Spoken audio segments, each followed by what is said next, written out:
Per què molts nens i nenes no els agrada anar a l'escola? Bé, estic segura que l'avorriment o el desinterès de classe no només es redueix únicament un simple mandra per part dels alumnes. Correcte, no sempre és mandra o desinterès, sinó que Daniel Willingham el que ens explica dintre del seu llibre és que el nostre cervell no està especialment dissenyat per reflexionar a fons tot el temps, sinó més aviat per processar allò que veiem i com ens movem.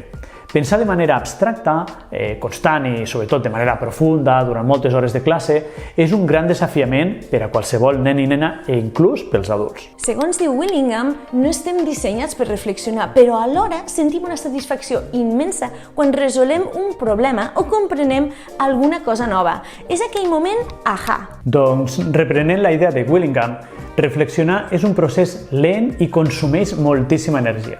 El nostre cervell no està preparat per això, sinó per estalviar energia.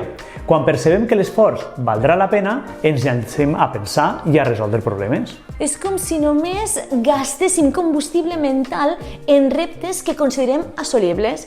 Per això, un alumne es pot enganxar a un enigma matemàtic si intueix que el podrà resoldre, però es rendirà de seguida si ho percep com a impossible. Aquí resideix la paradoxa. Fugim del pensament complex perquè costa, però ens encanta sentir la satisfacció d'aconseguir la solució.